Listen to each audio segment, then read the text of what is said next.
Examinemos la Biblia de Jerusalén para comprobar que en realidad no existe ningún anticristo futuro en esa oración. Biblia de Jerusalén, Daniel 9:26.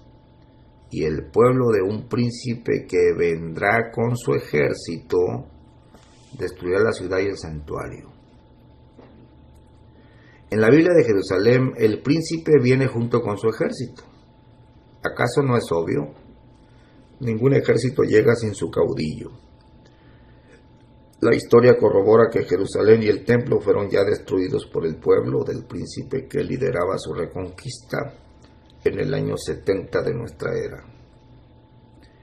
El anticristo que el dispensacionalismo pretende ver en las 70 semanas es en realidad un personaje hipotético y fantástico que ha sido forjado sobre la violación de los tiempos gramaticales de una frase.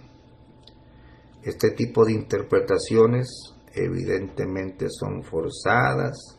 Bueno, pues aquí no quiero entrar aquí en el argumento, ¿no? Porque eso se va a discutir. Adelante, baste con leer el concepto. Luego dice aquel otro texto que sí, también el príncipe de este mundo se refiere a Satanás, Juan 14:30. Y esto se cumplió ya en la hora de la potestad de las tinieblas cuando Jesucristo fue arrestado. Notemos la frase, y si yo fuera levantado, etc. Satán es el príncipe de este mundo, no solo de un pueblo.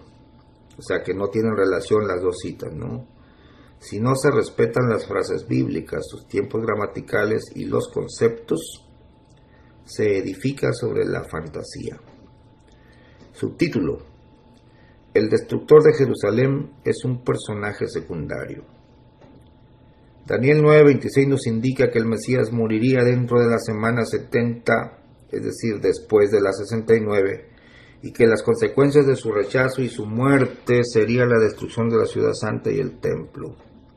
A juzgar por los 7 objetivos de las 70 semanas y por la relevancia y el peso que los profetas dan a la muerte del Mesías, es evidente que el príncipe gentil es solo un personaje secundario en esta profecía y que aparece en escena solo para cumplir la sentencia de destrucción.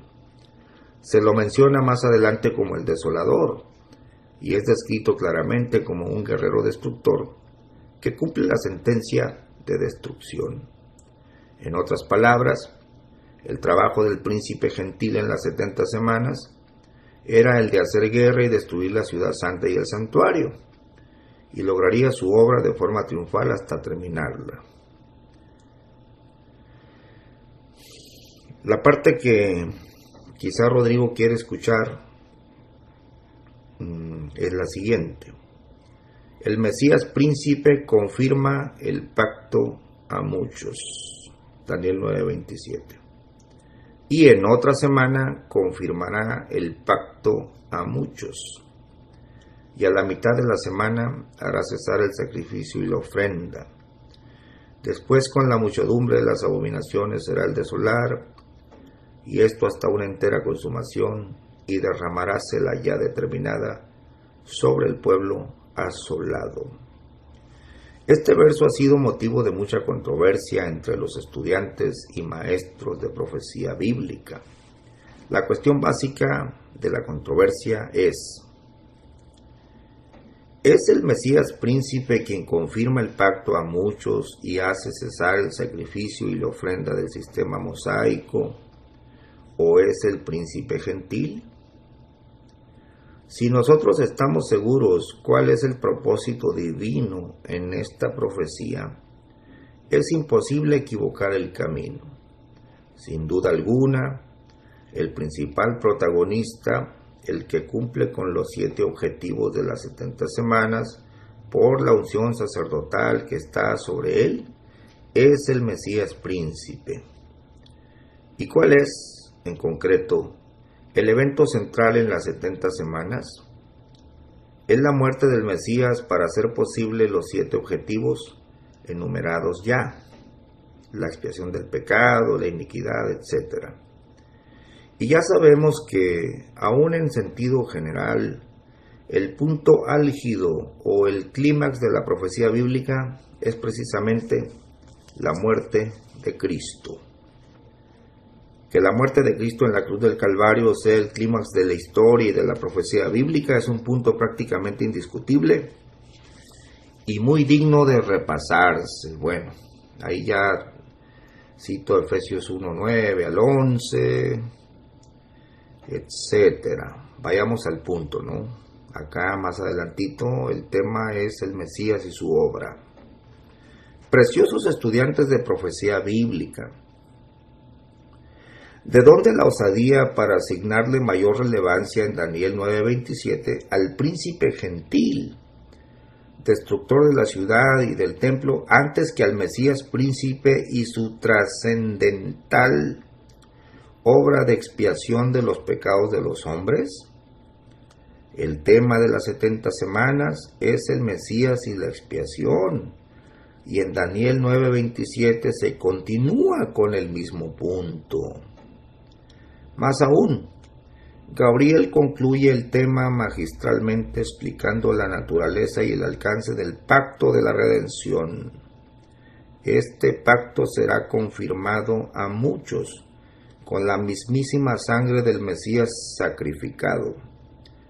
A todas luces y en sana hermenéutica, las 70 semanas no fueron dadas a Israel para hablarles de un príncipe gentil, sino del Mesías y de su muerte expiatoria. Ya hemos visto que el príncipe gentil solo es un personaje accesorio, y su misión era destruir la ciudad y el santuario. Escoja usted el énfasis y el enfoque de los profetas, o siga las ideas de los maestros dispensacionalistas. Visualicemos de nuevo el propósito divino. Para visualizar mejor el propósito divino, observemos de nuevo la relación que existe entre los 4 versos que componen esta profecía. Palpemos las 70 semanas como un todo, descubriendo la relación que tienen entre sí los versos y constatando cuál es el mensaje central. Daniel 9:24. 70 semanas están determinadas sobre tu pueblo y tu santa ciudad, para acabar la prevaricación y concluir el pecado y expiar la iniquidad, y para traer la justicia de los siglos, y sellar la visión y la profecía, y ungir al santo de los santos. Hay 7 objetivos muy puntuales, y la muerte expiatoria del Mesías, concluir el pecado y expiar la iniquidad, hace posible los demás eventos proféticos. Solo el Mesías puede lograr esos 7 objetivos, y solamente en Jerusalén. Verso 25. Sepas pues y entiendas que desde la salida de la palabra, para restaurar y edificar a Jerusalén hasta el Mesías príncipe, habrá 7 semanas y 62 semanas. Tornarás a edificar la plaza y el muro en tiempos angustiosos. Jerusalén deberá ser reconstruida, y entonces aparecerá a Israel el hombre ungido con los 7 espíritus de Dios, siendo vindicado, identificado e introducido por un profeta en el momento exacto. Verso 26. Y después de las 62 semanas se quitará la vida al Mesías, y no por sí, y el pueblo de un príncipe que ha de venir destruirá la ciudad y el santuario. Con inundación será el fin de ella, y hasta el fin de la guerra será talada con asolamientos. Comentario. El Mesías actuará dentro de la semana 70 y será muerto en Jerusalén, obrando así la ansiada y esperada expiación por el pecado. ¿Cómo podría morir en otro lugar el Cordero de Dios que no sea Jerusalén? Será rechazado o no tendrá nada, o sin resultado en Israel, por lo que la ciudad y el santuario serán destruidos en una guerra por un príncipe gentil que vendrá con su ejército. 2 sujetos, 2 proposiciones gramaticales y un mismo tema. Notemos que en el verso 26 hay 2 sujetos, el Mesías siendo muerto y luego el gentil destruyendo. Y en el verso 27 aparecen de nuevo los mismos dos sujetos entre dos puntos, el Mesías y de nuevo el destructor. Finalmente se menciona la diáspora, la ya determinada sobre el pueblo asolado.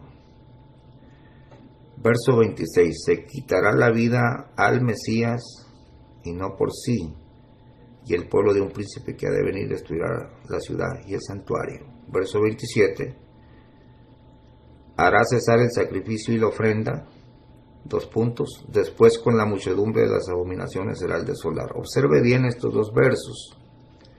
Hay dos sujetos actuando y las acciones se corresponden. Verso 26, el Mesías muriendo y el gentil destruyendo. Verso 27, el Mesías como el sacrificio concluyente que hace cesar todos los sacrificios de la ley, y el gentil destruyendo la ciudad de Jerusalén y el templo. En otras palabras, los versos 26 y 27 corren paralelos, pero el 27 nos amplía la información de lo que harán el Mesías y el príncipe gentil. Este paralelismo entre los versos de un pasaje no es extraño en la Biblia. Podemos ver otro ejemplo de un paralelismo entre los versos subsiguientes de un pasaje en Isaías 53. Observemos cómo los versos 3 al 7 corren paralelos o se refieren al mismo asunto y tratan otros aspectos del mismo punto, lo que amplía la información. Bueno, el aspecto legal, espiritual de la expiación mesiánica. Daniel 9:27 es la conclusión del mismo mensaje que se ha venido tratando desde el principio de las 70 semanas. De nuevo se menciona allí la acción expiatoria o la muerte del Mesías, pero explicándonos ahora el aspecto legal de la misma, nos es presentado como el pacto de sangre definitivo y concluyente que hará cesar los sacrificios y ofrendas por el pecado de la ley mosaica. Evidentemente en el verso 27 el ángel Gabriel no abandona ni cambia el mensaje central de las 70 semanas, sino que continúa con el tema, la expiación del pecado, pero ahora abunda más en el punto. La muerte del Mesías confirmará el pacto a muchos y esto resultará en el cese de los sacrificios mosaicos, los que, al fin y al cabo, nunca pueden quitar los pecados, nos explicó Pablo. Se nos dice que esto sucederá a la mitad de la semana, luego de confirmado el pacto de la expiación. Después vendrá el cerco de la ciudad por los ejércitos gentiles hasta llegar a la completa destrucción de la ciudad y el templo y el exilio del pueblo santo. El santuario será destruido. Hay que notar también que en este último verso, verso 27, se ve la relación que existe entre la muerte del Mesías y la destrucción del santuario, lugar donde precisamente se hacía el sacrificio y la ofrenda. Estos sacrificios y ofrendas del templo se contraponen en este verso al único y perfecto sacrificio hecho por la ofrenda del cuerpo del Mesías una sola vez y para siempre, quedando el templo y sus servicios obsoletos ante Dios. Una vez hecha la expiación en los mismos cielos por la muerte del Mesías, el santuario terrenal ya solo quedaría para la destrucción del año 70. Esto no solo corresponde con la lógica de los sucesos descritos, sino que ha sido corroborado por la historia. No olvidemos que todo esto está también en consonancia con la hora del sacrificio de la tarde, la hora en que le es entregada a Daniel esta magnífica profecía. Esta es la misma hora en que fue sacrificado el Cordero de Dios, las 3 de la tarde, ¿verdad? La hora de nona. En concreto, este es el mensaje de las 70 semanas. La muerte del Mesías es la final y completa solución para expiar los pecados de Israel. Este es el preciso mensaje de las 70 semanas. Dice, antes de examinar las escrituras referente al aspecto legal del sacrificio expiatorio del Mesías y el por qué se dice que es un pacto que debía ser confirmado, hablemos un poco más sobre la frase y a la mitad de la semana. Bueno, ya aquí paso a explicar, profesor, que Jesús predicó 3 años y medio, muere a la mitad de la semana, etcétera, ¿no? Ya por último, porque le voy a enviar el libro a su correo, quiero señalar aquí, ya señalé la primera gran inconsistencia, ¿no? Después de las 62 semanas, no dentro de. Número 2, cuando los dispensacionalistas abordan el tema, dicen, a la mitad de la semana el anticristo hará un pacto. Bueno, la Biblia no dice que hará, dice confirmará. Y hay una abismal diferencia entre hacer algo por primera vez y confirmarlo. Una cosa es hacer un pacto y otra cosa es confirmar un pacto.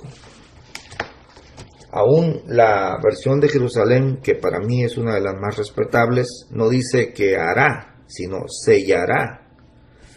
Es decir, se le pone el sello a algo ya acordado. Claramente para mí está hablando del pacto, del nuevo pacto. Está hablando de la expiación del pecado de Israel por el nuevo pacto. ¿Por qué? Porque Cristo fue hecho sacerdote para confirmar las promesas hechas a los padres. Y hay abundantes escrituras para probar que el que confirmó el pacto con su propia muerte en la cruz fue Cristo Jesús. ¿Por qué? Porque en Hebreos 9, 15 al 20 dice que el nuevo pacto con la muerte es confirmado. Entonces Cristo muere a la mitad de la semana 70 para confirmar el nuevo pacto con su propia sangre, que no hacer el pacto. No hay Biblias que hablan de hacer, pero son Biblias muy modernas, ¿no? Pero las más respetables no hablan de hacer, hablan de confirmar. Aquí tenemos pues una pequeña diferencia que cambia todo el enfoque. He hablado del enfoque de las 70 semanas y también de aquella forma que no puedo yo aceptar, porque cómo se desmembra, ¿no?, una frase, el príncipe que ha de venir. O sea, se desbarata la sintaxis pues de la frase y todo eso.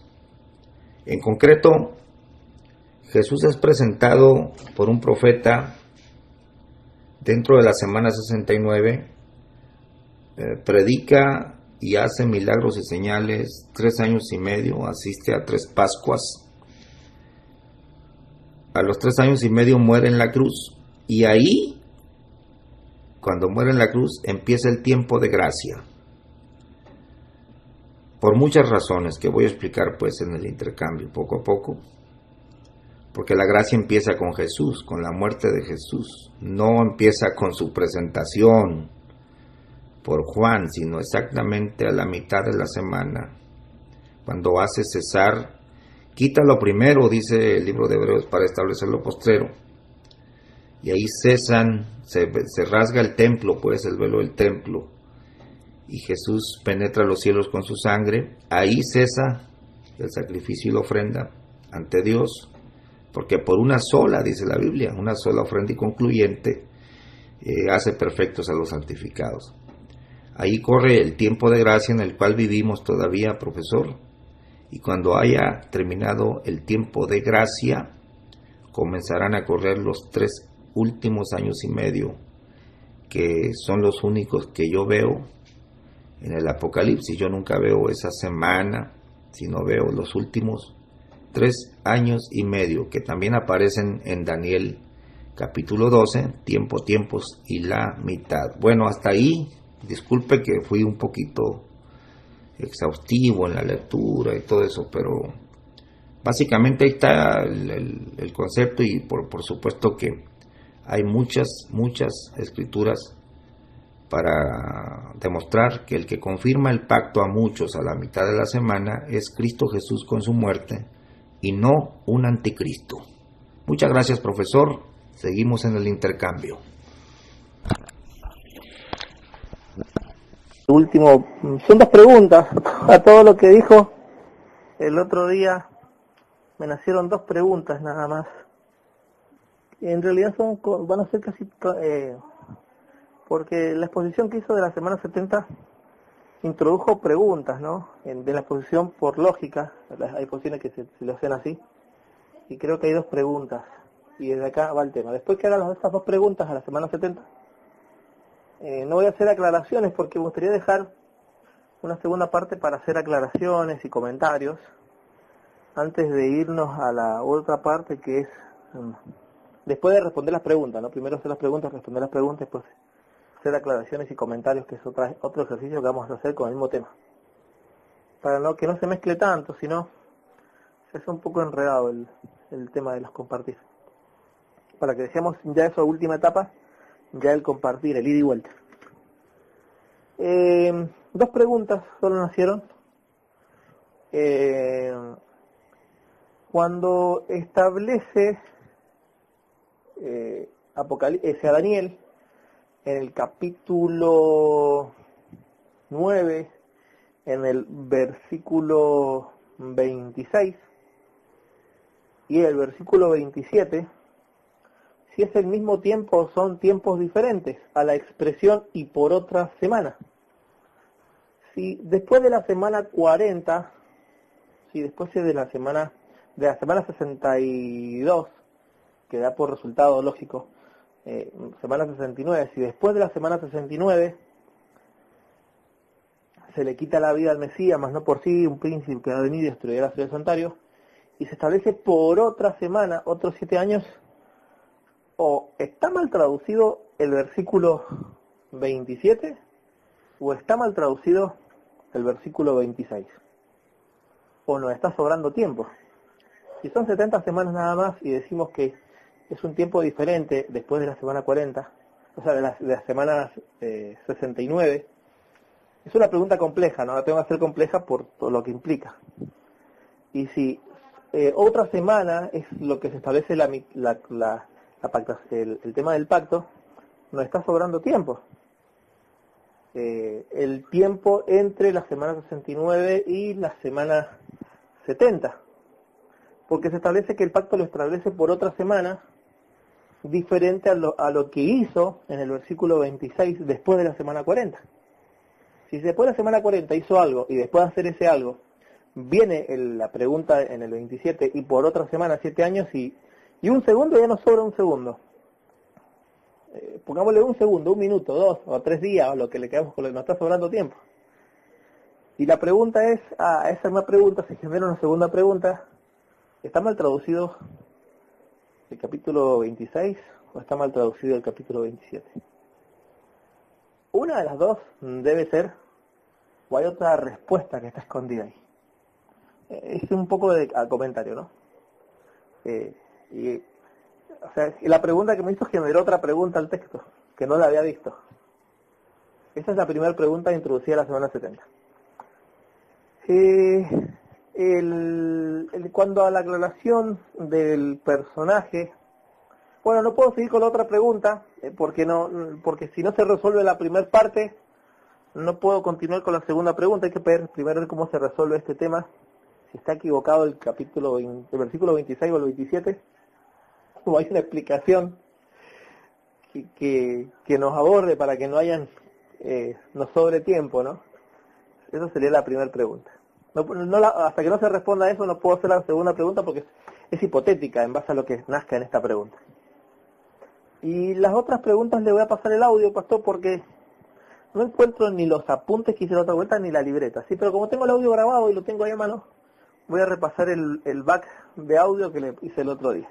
Le hago una pausa para ver si entendió lo que le pregunté antes de colocar el audio, ¿no es cierto?, del back pregunta que le hice el otro día. Cambio.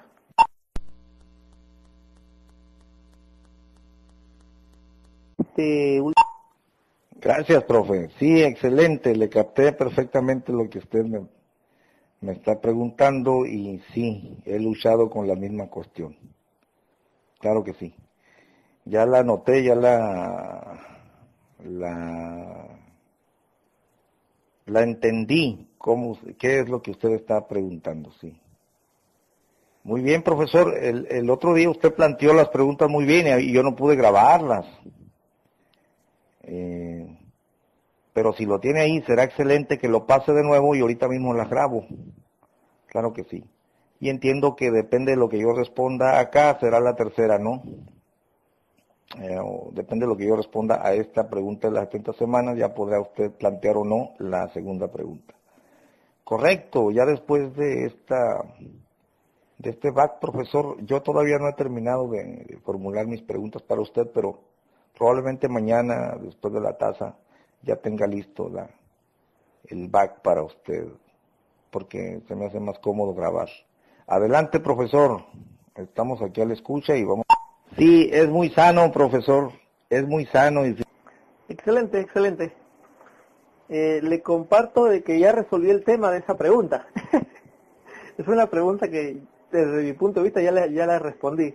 Nunca la había visto, pero el momento que la vi, vino la respuesta. Y se la dejo ahí. Está interesante, me gusta el ejercicio que estamos haciendo. Y le pongo ahí, pastor, el back de preguntas. El back de preguntas que le puse el otro día. Si no hay otro comentario. Me gusta mucho el ejercicio que estamos haciendo, ¿no? Creo que va a ser un modelo a seguir para muchos ejercicios más con diferentes hermanos. Cambio. Sí, es muy sano, profesor, es muy sano y fíjese que yo estoy muy contento porque al obligarme a repasar las 70 semanas, encontré dos cosas que no había visto, muy hermosas, que claro, también yo se las voy a compartir más adelante. Cómo se asombra uno de lo que está en la Biblia, profesor, y que no, de una sola ojeada no puede verlo todo. Me está gustando mucho también a mí, sobre todo la parte sana, ¿no?, del intercambio. Adelante, profesor, adelante con el back de preguntas y ya estamos grabando. Cambio.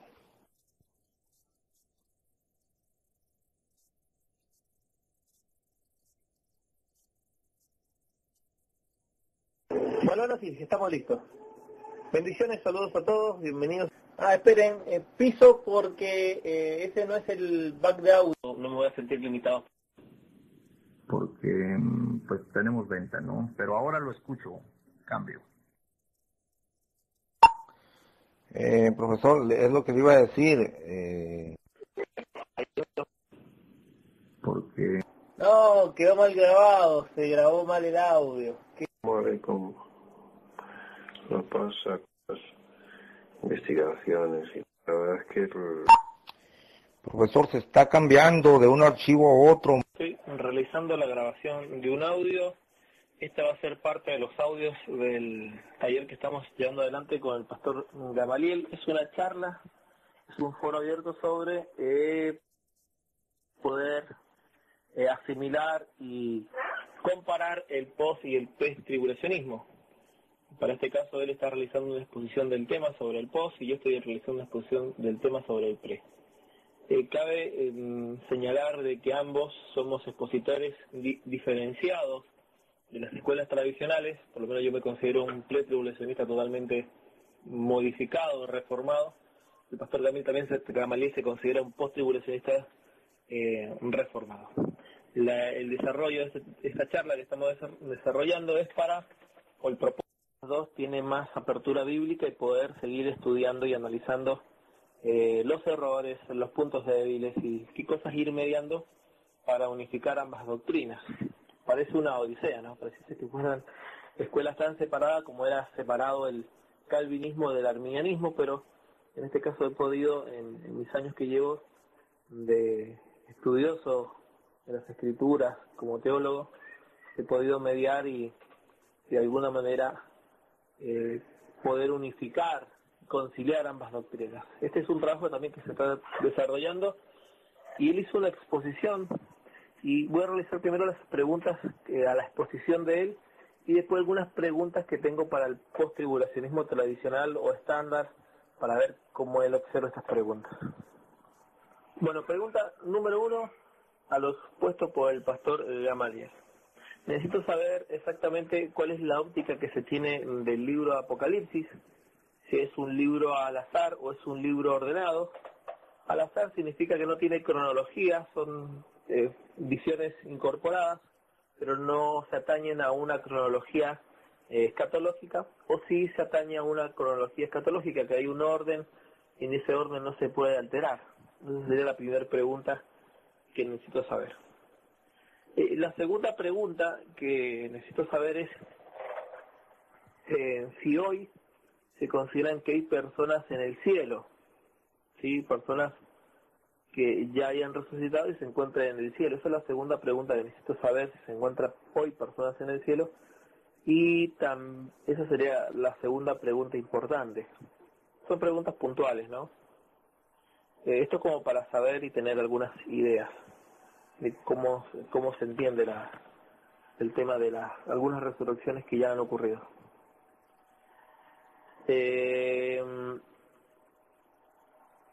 En primer lugar tenemos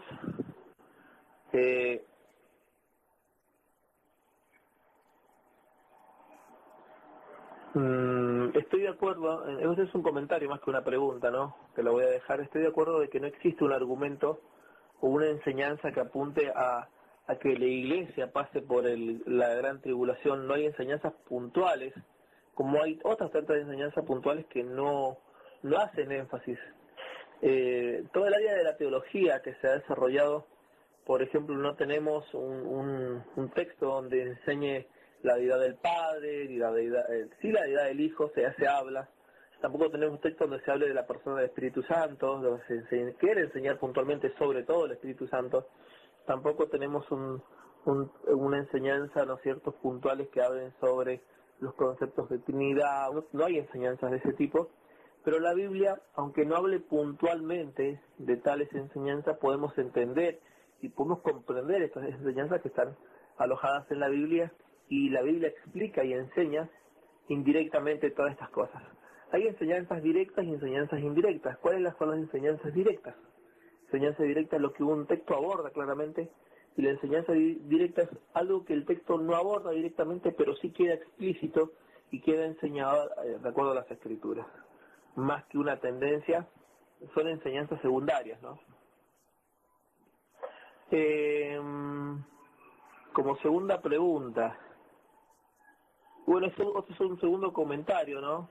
Está claro que para comprender las Escrituras debemos ir de Génesis a Apocalipsis para entenderlas, pero cuando hablamos en el ámbito escatológico debemos ir del mayor contenido al menor contenido. ¿Cuál es el mayor contenido? Ir de Daniel y Apocalipsis al resto de los escritores, para así que estos de mayor luz ingresen a los que tengan menos luz. Ese es el orden escatológico para poder comprender, ¿no? Ir iluminarlos de mayor a menor luz.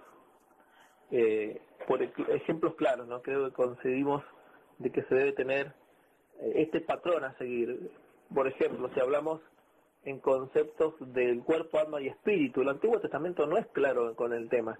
Se hacen alusiones, pero ya el Nuevo Testamento es claro en el tema. Entonces vamos del Nuevo Testamento al Antiguo Testamento para iluminar de lo que más luz tiene a lo que menos luz tiene. Es así, existen muchas enseñanzas, escatología es una de ellas. Es un comentario más que una pregunta. En primer lugar, él entiende, el pastor Gamaliel entiende que al final de la última trompeta, los muertos en Cristo resucitarán primero, ¿no? ¿Qué es la trompeta? ¿Cómo se entiende ese tema de la trompeta? ¿A cuál trompeta? Si se habla de una trompeta puntual que ocurre en la resurrección, o si se habla de la séptima trompeta de Apocalipsis, o es algo aparte de la séptima trompeta de Apocalipsis. Eso habría que ver exactamente cómo se interpreta el tema de las trompetas, algo que no es una pregunta importante. Son dos preguntas: ¿qué es la trompeta en primer lugar? Y en segundo, ¿cuándo se toca la trompeta? Serían otra de las preguntas que ahí tendrían que ver con referente al todo el tema de las trompetas. Bueno, otra cosa necesito saber Bien, hice una pausa para incorporar algo al audio que no está. Los comentarios, Pastor Gamaliel, hágalo en forma de pregunta. Por ejemplo, el comentario, si se puede iluminar el Antiguo Testamento, o sea, el Nuevo Testamento hacia el Antiguo Testamento para comprender una idea. Una de estas es el tema del cuerpo, alma y espíritu. Ahí tiene la pregunta, ¿no? Porque ahí los comentarios a veces se pueden tornar preguntas. Trata de buscar la pregunta sobre el comentario, ¿no? Ahí continúo con el audio y incorporo este nuevo audio al audio atrasado. Si Cristo resucitó solo, resucitó acompañado, en el sentido clásico de la resurrección, ¿no es cierto? Si Cristo resucitó solo, resucitó acompañado, es un punto importante. Es un punto importante para ir comprendiendo el tema de la resurrección. Como pregunta número 7 u 8, aparte de los comentarios, que se introdució 6, sería este caso. ¿Cómo y cuándo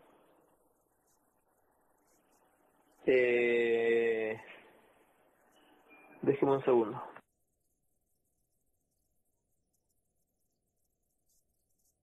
La pregunta es ¿cómo y cuándo Jesucristo se muestra? Dice así como un rayo que sale del oriente al occidente, Jesucristo, un abrir y cerrar de ojos, se mostrará, ¿no es cierto? Y será visible. La pregunta es ¿cómo será y cuándo será? Si podemos estipular el cuándo. No el día y la fecha, no digo que sea un cuándo al día y la fecha, pero sí un cuándo bíblicamente, ¿sí?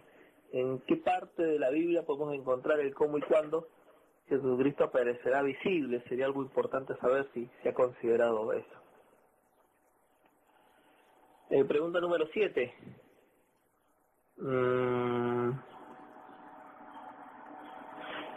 Si considera que hoy Dios está tratando con Israel o no está tratando con Israel, aún de manera parcial, y si comprende de que el último de los gentiles, Israel, se salvará. Este concepto de los últimos de los gentiles, Israel se salvará.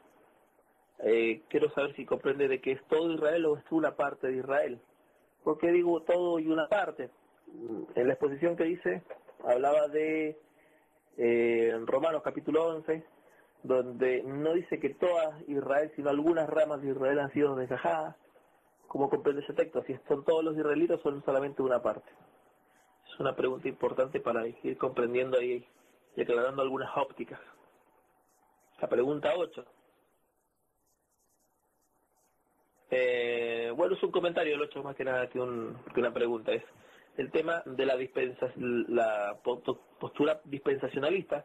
Creo que soy un dispensacionalista transformado, porque está claro que el dispensacionalismo hacía la dispensación de la iglesia con el tiempo gentil y después la dispensación del tiempo judío. No, yo considero que la dispensación de la iglesia es una sola y es un tema modificado, pero sí considero que hay dispensaciones.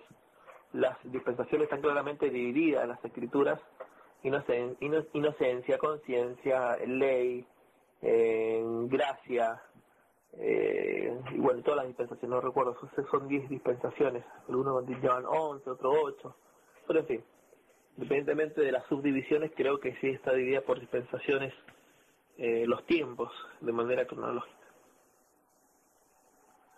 Bien, la otra pregunta es, ¿cómo es la cronología? Bien, para traducir al comentario, pasado a una pregunta, es si existen dispensaciones, si podemos considerar que es una dispensación la inocencia, si es una dispensación la conciencia, si es una dispensación hasta la ley, entendiendo hasta la caída, desde la caída hasta desde Abraham, ¿no es cierto?, en adelante, y si se pueden considerar estas dispensaciones. Esa es para entender la línea de traducir el comentario a una pregunta. Continúo con el audio.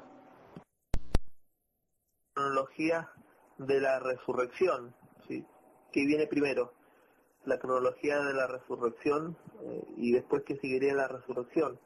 ¿Y cuál es el texto que puede ubicar él dónde ocurre esa resurrección o cuándo ocurre la resurrección? Si podríamos ubicar algún texto de Daniel o Apocalipsis, si Juan vio esa resurrección. Bien, la pregunta número 10. El concepto de trasladado que no aparece en las escrituras, bueno, habría que ver entonces cómo comprender el texto de Tesalonicenses. Dice que la palabra jarpazos o arrebatados a los cielos, sí, es ser trasladados, para que haya en el concepto de entender de si jarpazos se considera a trasladar y llevar de un lugar a otro. Están en la tierra, los muertos en Cristo resucitan a los cielos y con los que están en la tierra vivos serán trasladados, seremos trasladados, arrebatados, jarpazos. Por lo menos yo veo el concepto de ser trasladados, de acuerdo a Tesalonicenses. Hay otros textos de Mateo, uno será tomado, otro dejado, en concepto de los vivos, pero sí considero que hay un trasladamiento de un grupo de personas. Y bueno, hay puntos compartidos, que eso lo voy a volver a calcar, que si consideramos que Israel y los gentiles son una sola iglesia, y que el reino será